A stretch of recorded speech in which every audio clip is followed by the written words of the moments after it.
ষষ্ঠ শ্রেণীর প্রিয় শিক্ষার্থীরা, আজকে আমি তোমাদেরকে শেখাবো তোমাদের গণিত বইয়ের অনুশীলনী 1.4-এর 6 নাম্বার যে ভগ্নাংশে বিয়োগ আছে ওই বিয়োগ নিয়ে।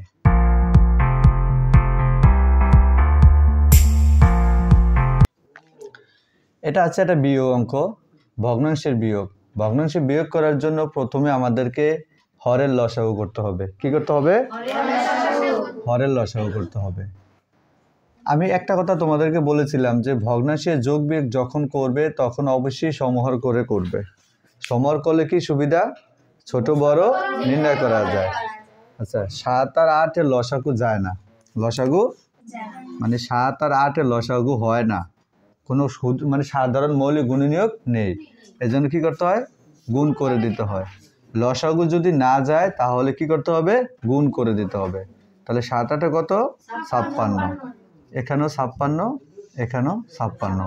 আমি দুইটা হর করলাম কারণ আমি সমহর করে এই বিয়োগগুলো করব। আর এটাই হচ্ছে নিয়ম। তাহলে 8 56-এর ভিতরে কয়বার যায়? 7 বার। 7 দিয়ে প্রথম ভগ্নাংশে হর দিয়ে 56-কে ভাগ করবে, ভাগ করে যেই ফলটা পাবে ওই ফলটা দিয়ে উপরে লবকে গুণ করবে। তাহলে 8 56-এর মধ্যে যায় 7 বার। 7 দিয়ে 3 7 21। বুঝতে পারছো এটুক সবাই?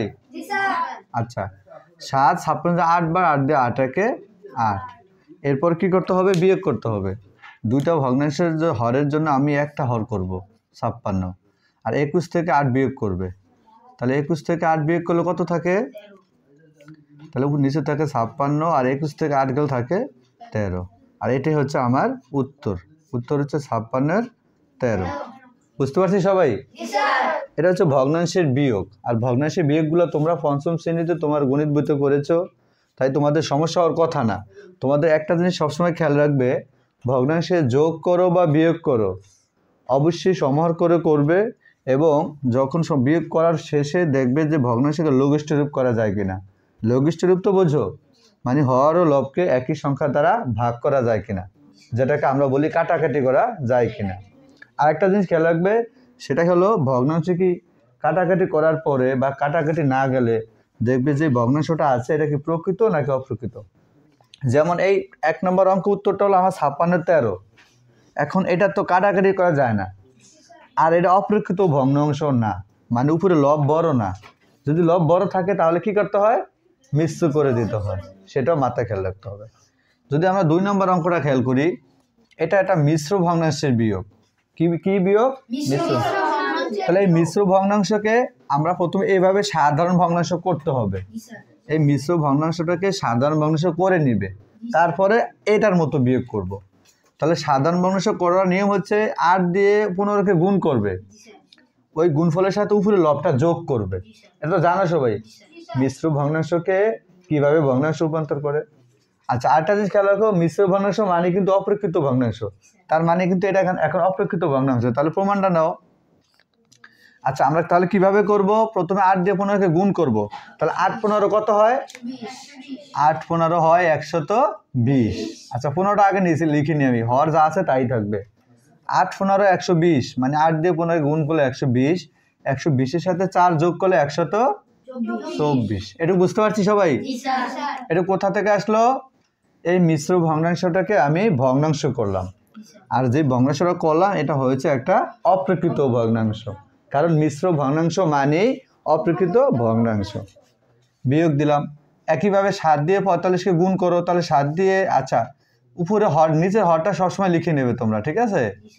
আচ্ছা, 7 দিয়ে 45-কে গুণ করলে কত হয়? হ্যাঁ, 315। 315-এর সাথে উপরে 13 যোগ করতে হবে। কত হয় তাহলে? 328। আচ্ছা, এরপরে আমরা কি করব?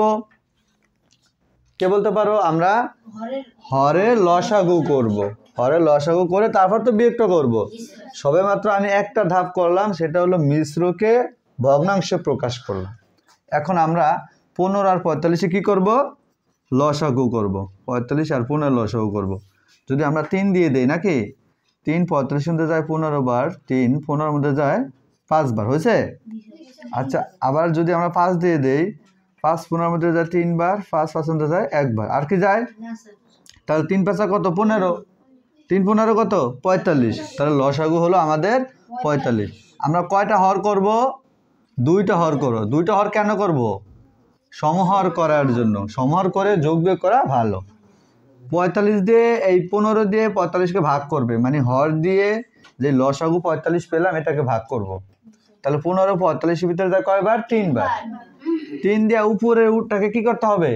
গুণ করতে হবে। তাহলে 3 দিয়ে 124কে গুণ করলে কত হয়? একটু দেখো তো, 124 গুণ 3, আচ্ছা 372 কত হয়? আমি আবার বলছি, এই 15 দিয়ে 45কে ভাগ করলে হয় 3, 3 দিয়া 120কে গুণ করতে হবে। কি করতে হবে? গুণ করলে হয় 300, কত হয়? 72। 45 ভিতরে কয়বার যায়?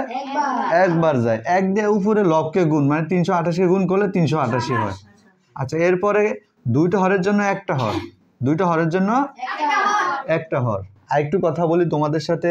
দেখো, এই যে সমহর করলাম, এখন তোমরা বলতে পারতেছো যে স্যার এটা ছোট অংশ, এটা বড় অংশ, তাই না? এই সমহর করলে এই সুবিধাটি পাওয়া যায়, ছোট বড় বোঝা যায়। আচ্ছা, এবার 372 থেকে 328 বাদ দিতে হবে। কত বাদ দিতে হবে? 328। তাহলে 372 থেকে যদি 328 বাদ দাও, কত থাকে? 44 থাকে। তাহলে আমাদের উত্তর হলো কত? 45-এর 44।